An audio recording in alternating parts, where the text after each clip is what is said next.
Um, this is the book that I provided a chapter for. It's called Family Life Education, The Practice of Family Science.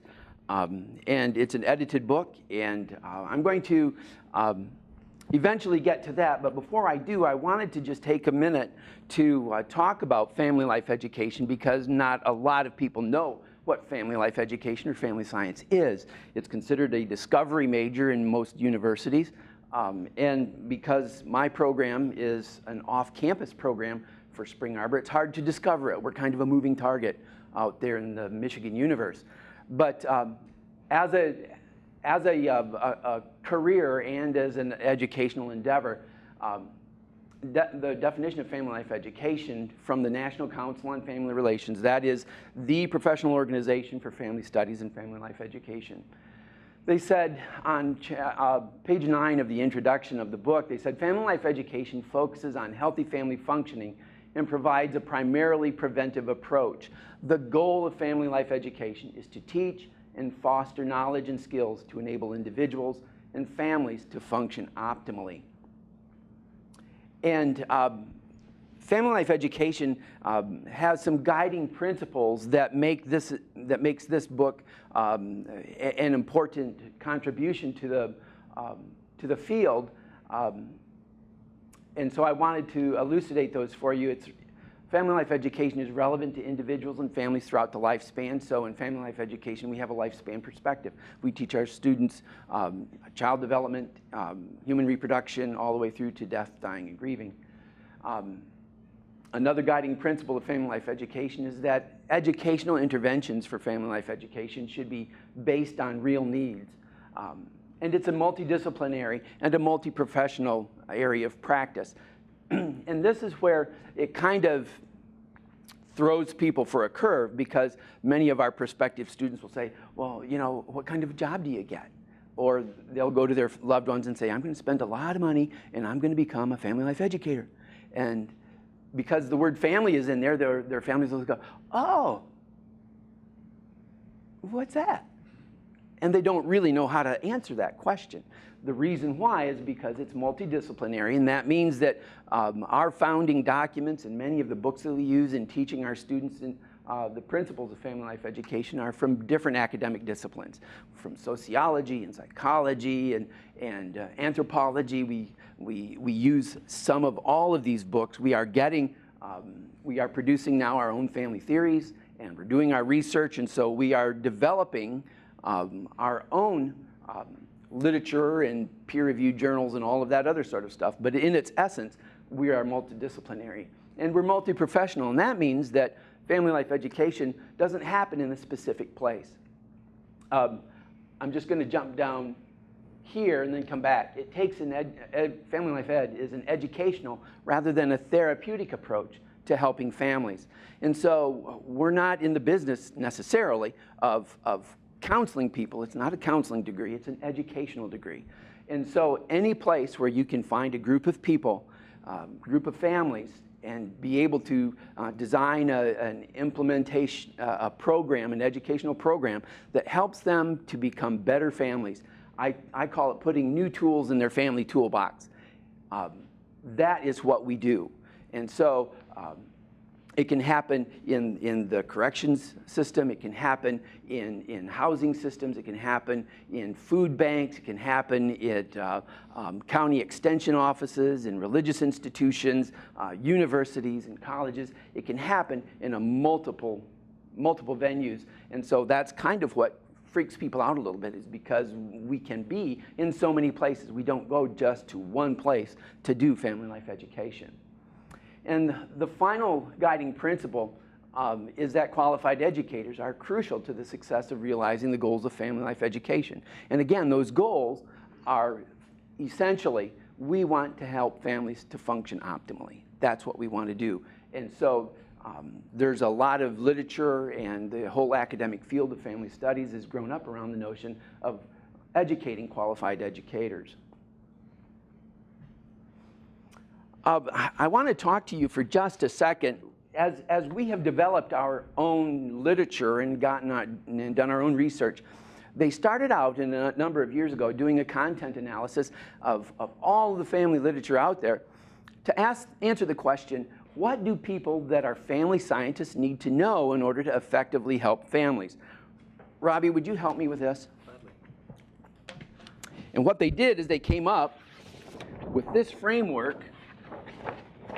This is the third edition of the framework, but what they said was that in order for a person to be really qualified as a family science professional, that they should have a working knowledge of 10 content areas: families and individuals in societal contexts, internal dynamics of families, human growth and development across the lifespan, human sexuality, interpersonal relationships, family resource management, parent education and guidance, family law and public policy, professional ethics and practice, and family studies methodologies. And this then became the foundation for educational programs at universities. It provides the content and the skills that are required to do like an individual program for families at like, say, a religious institution or some other venue. And so this framework is really the essence of family studies.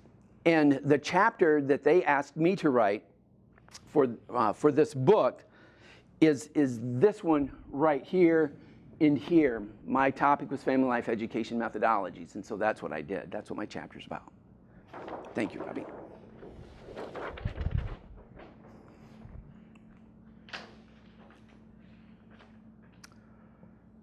And then this book, taken right out of the introduction, the purpose was to provide a reliable resource for the preparation of family life educators and as a study guide for those studying to take the national CFLE exam.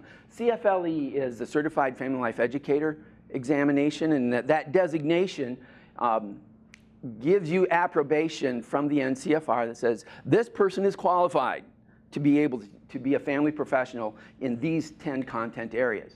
And this book is the study guide for that. It serves for that purpose, and it also serves the purpose of being able to provide information for practitioners as they are out actually helping families. This is kind of like their go-to toolbox for family life ed.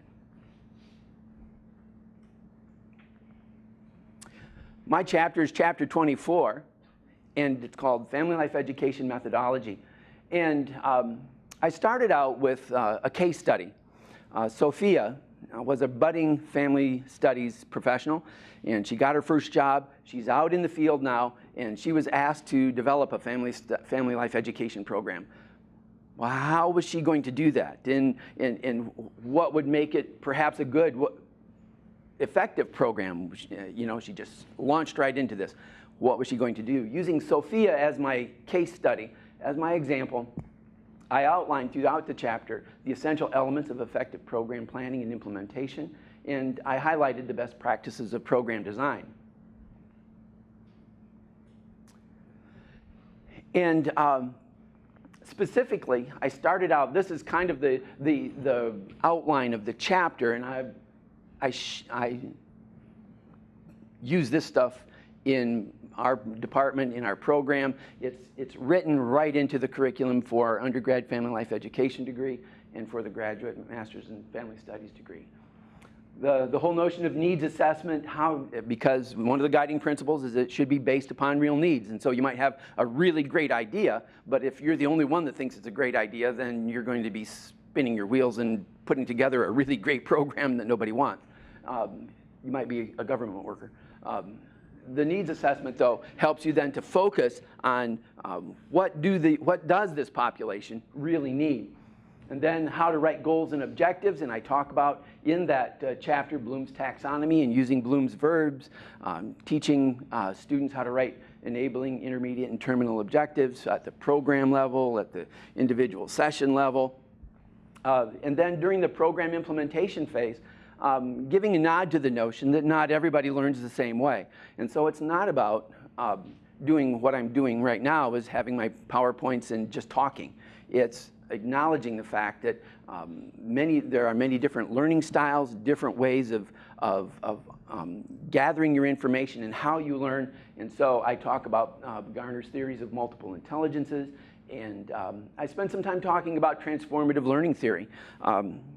in the attempt to answer the question, can people change?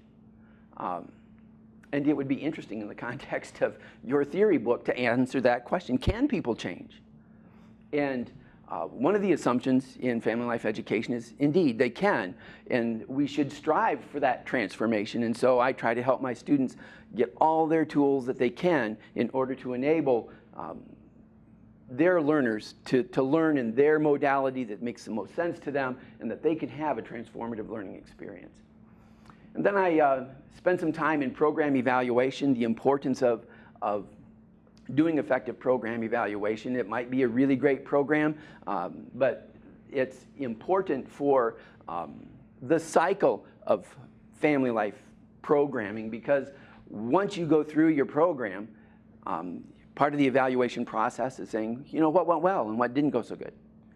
And after you get that done, then to go back to that, do a redesign, fix what didn't work well, try to accommodate those things that you didn't think about, and just acknowledge the fact that sometimes there's going to be random stuff that happens that you can't plan for, but just knowing that it might happen again helps you to be able to put another tool in your toolbox. These are the resources that I use for that. I want to go back to that right there. Can I answer any questions? This was pretty fast, but I was afraid with only 20 minutes, if I got going on this, I could go for 2 hours. Any questions at all? Jay? How powerful is that belief in you as someone concerned with family life education that people can actually change? Because I think that's not to give away the book for all the people who are going to buy it, but I mean, at the end of the day, you believe people can change. I do believe people can change. I don't think it's easy, but I do think they have to overcome a lot. And so I'm wondering, it seemed like under the program implementation, like that's a pretty significant. I don't know if we could speak to that. I can. And when I do family life education out in churches, that's mostly where I do my family life ed outside of the university is in churches, doing couples retreats and such. I'll often go into a church to do a couples retreat or a family retreat, and the pastors will have spent a lot of time promoting this. And you get there, and 2 or 3 people show up. And the pastor always says, golly, the people that really need it aren't here. That's the way it is. And part of effective program design is trying to find a way to reach out to those people that don't think that they need this and induce them to come in, make it worth their while.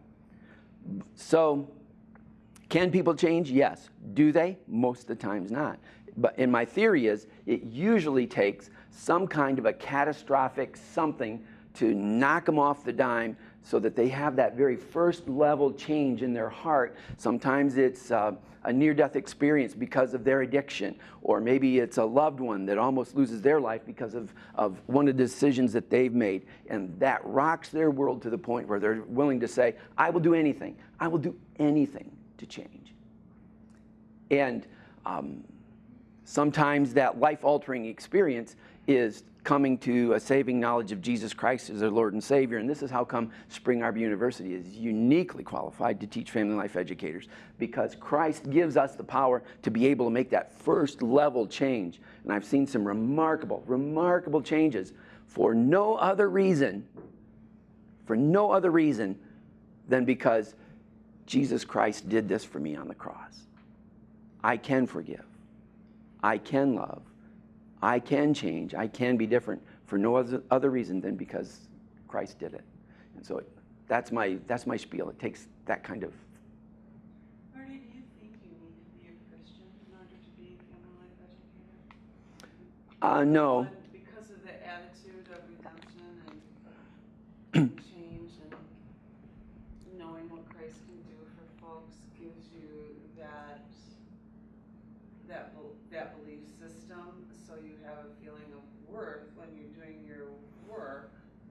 It seems like it would be very difficult to do that work without that redemptive belief from Christ. Yeah, I know exactly what it is that you're saying, Tammy. And I went right out of the pastoral ministry into higher education to get my master's and my PhD. And one of the jobs that I set for myself in that process was to compare the things that I was learning inside of the university. I went to Michigan State, and that's not a Christian school. To compare all of what I was learning with what I knew to be true in the scriptures. And because family life education is strength-based, what I found was that everything that the research, whether it was from an evangelical institution or not, the things that made for healthy, well-functioning families, you could easily support through biblical principles. And so, as I began to learn, I could talk about biblical principles inside of my classes. If I didn't identify them as biblical principles, it was awesome. And so I have to say, and there are families out there that are not Christians that have high-functioning families. They're very healthy and very functional. Conversely, there are people out there that know Jesus Christ and they have awful family relationships. And so just because we know Christ does not necessarily guarantee that we're going to have healthy relationships. And so we're uniquely suited. The thing is that because of Jesus Christ, we have the power to be able to affect that change. And that's where we have the leg up. Any other questions? Can you speak a little bit to the issue of the connection between family life education and public policy? The way I think you say you mainly work in churches, I mean, is family life education, you see it mainly as kind of a private field, or mainly working best in the private field? As a family life educator, do you ever feel like, wow, our job is made really difficult by the fact that the people we're trying to work with do not have adequate employment or do not have well-paying, good enough paying jobs, financial pressure? Those kinds of structural problems that speak to public policy decisions. Does that make you guys have to think about that? Does it make your work all the harder? You feel like you're fighting against impossible odds because the structures just lend themselves towards family deterioration? They do. And one of the problems that we have in public policy in the United States is that we don't have even a common definition of what family is. Many of our other countries in Europe, they have a clear definition of what family is, and we might not agree with it, but at least everybody there agrees on it, and so their public policy can reflect that definition. Here we don't have that. All of our founding documents are individualistic documents, the freedom of the individual, the freedom of the individual. And so there is a movement to become more community-oriented, to take the notion of trying to be nice. I am, in fact, my brother's keeper. That is a good thing for everyone. But then we have our founding documents that does not make that an underlying value of our culture. And so it's very difficult. One of the problems that family life education has overall is that on the one side, we have nearly ubiquitous agreement that our families need help. But when it comes to tight fiscal times, it's going to be the family programs that get cut. It's tough to find financial support for family programs. You can get tons of money for a proton accelerator, but very, very little for teaching people how to be good parents. Isn't that ironic? Weird. But that's the conundrum. Do they see this as a value to go into the prisons or into probation and parole? Absolutely. Absolutely. A number of our students are already in that system as guards or as administrators, and they see the link, and then they come here, they learn family life education principles, and then they take that back. It was really back in the 90s and the early 2000s, it was really, DOC was a great place to do family life education. Then they kind of stepped back from that for a few years, and now they're kind of, that pendulum is swinging, and they're beginning to say, yeah, we need reintegration programs, we need to teach people how to be parents to their children so that the cycle is not repeated, and so we're starting back in the other direction. Any other questions?